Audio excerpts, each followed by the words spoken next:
Muy buenos días, jóvenes estudiantes. Bienvenidos a la clase de música correspondiente al día de hoy, martes. Para iniciar, quiero compartir contigo una promesa maravillosa de la palabra de Dios. Dice Mateo 6:33. Mas buscad primeramente el reino de Dios y su justicia, y todas tus necesidades os serán suplidas. ¿Sabes? Todos tenemos necesidades en la vida. Pero hay una promesa maravillosa que Dios tiene. Es posible que tú estés enfermo y estás tomando medicamentos para curarte. Pero si tú primeramente le dices a Dios, Señor, yo quiero que tú me ayudes a sanarme, no quiero estar enfermo. Que estos medicamentos que estoy tomando me ayuden a sanarme. Puedes estar seguro que Dios lo va a hacer. ¿Por qué? Porque lo buscamos a Él y lo ponemos a Él en primer lugar. Es posible que no hayas podido conseguir la guía de una materia, pero si le pides a Dios, Señor, ayúdame a poder encontrar esa guía, que alguien me facilite esa guía para hacer mi tarea, puedes estar seguro que la vas a conseguir, porque Dios no nos abandona si lo ponemos en primer lugar. Es posible que no tengas plata para conseguir la data y así conectarte con la clase o enviar la tarea al correo. Pero si le pides a Dios, Señor, ayúdame en el día de hoy a conseguir esa data que necesito para poder ayudar a mi hijo o a mi hija en las tareas, puedes estar seguro que Dios te va a ayudar. Las promesas de Dios no fallan. Dios siempre cumple su promesa para aquellos que lo ponen en primer lugar. Con esta hermosa promesa, buscad primeramente el reino de Dios y su justicia, y todas tus necesidades os serán suplidas. Vamos a iniciar la clase correspondiente al día de hoy. Hoy veremos la segunda parte del periodo barroco. Tenemos que recordar que en la polifonía, el periodo anterior al periodo barroco, la voz era la que se le daba más importancia. Había instrumentos musicales, pero la voz tomaba un papel principal. Pero cuando entramos al periodo barroco, el instrumento se le empieza a dar esa importancia a la par de la voz. En ese periodo surgieron grandes compositores que le dieron importancia a los instrumentos musicales. Tenemos a Sebastián Bach, tenemos a Antonio Vivaldi, tenemos a Federico Händel, tenemos a Domenico Scarlatti, compositores que le dan importancia a los instrumentos musicales y obviamente al hacer sus obras clásicas, esas obras maravillosas, música clásica, incorporan los instrumentos musicales. En ese periodo surge lo que es el órgano. Y existieron grandes compositores que se especializaron en ese instrumento. Grandes organistas del periodo barroco. Tenemos Antonio de Cabezón, de España. Jan Peters, de Holanda. Frescobaldi, de Roma. Son compositores, organistas, que le dan importancia a este instrumento, se enfocan en ese instrumento y realizan obras musicales para ese instrumento. Aquí tenemos un teclado, pero este teclado me da la facilidad de tener diferentes tipos de sonidos. Vamos a escuchar más o menos cómo era un órgano en ese tiempo, en esa época.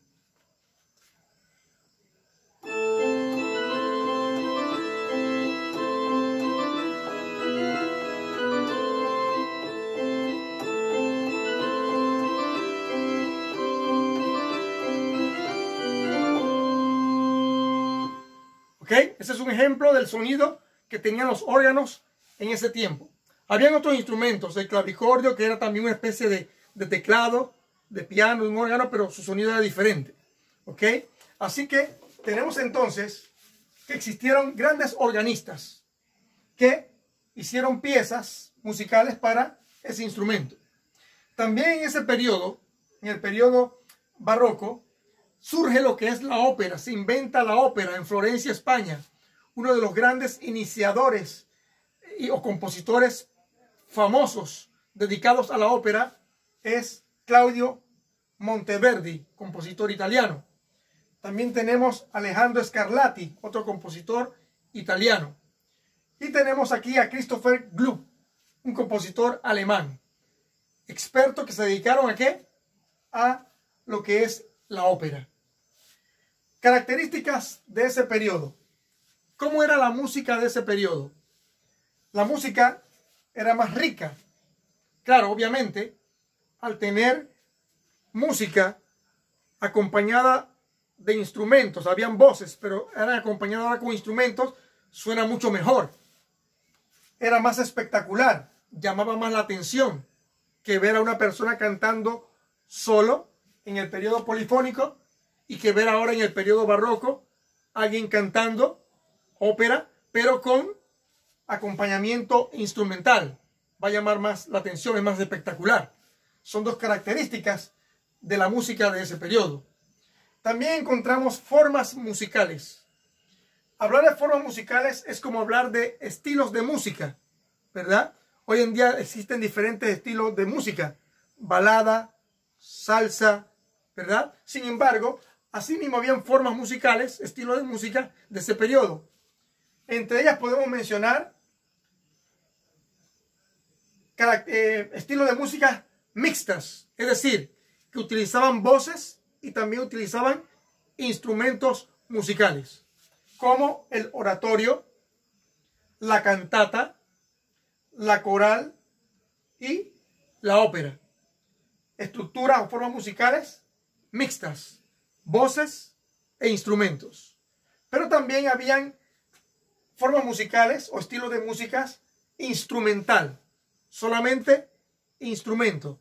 Ahí nadie cantaba, nadie intervenía con su voz, solamente eran instrumentos. Tenemos aquí entre ellos el preludio, la suite y la fuga, ¿verdad? Eran formas musicales mixtas y otras que eran instrumentales solamente. Bien, con esto entonces hemos visto la segunda parte de este tema del periodo barroco. Ahora tienen una tarea que deben realizar. ¿Cuál es? Van a hacer un mapa conceptual. Aquí tenemos los cuadrantes, ¿verdad? Usted va a poner el periodo barroco. Yo voy a poner solamente la inicial. Usted sí tiene que escribirlo completo. Periodo barroco. Va a colocar la época, las innovaciones, las características de ese periodo y las formas musicales, ¿verdad? De ese periodo. Y lo va a hablar aquí sobre la época. Va a hablar aquí sobre las innovaciones del periodo barroco, que lo vimos en la clase anterior. Va a hablar sobre las características. ¿Qué características tenía la música en ese periodo? Y sobre las formas musicales que había en ese periodo, las va a plasmar en esta sección. Este es un ejemplo de un mapa conceptual. Usted puede tomar su estilo de mapa conceptual, hacerle otro tipo de figura, ¿verdad? Los cuadros, como usted desee. Bien, va a colocar su nombre. Acuérdese de colocar su nombre. Rey Miranda, ¿verdad? Coloca el año. Noveno A. Un ejemplo. Coloca el año. Noveno B, noveno C, noveno D. Coloca el año.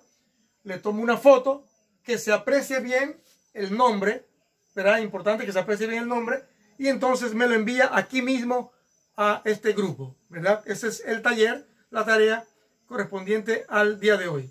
Muy bien, eso es todo lo que hemos visto o vamos a ver el día de hoy. Dios me los bendiga grandemente y nos vemos en la próxima clase.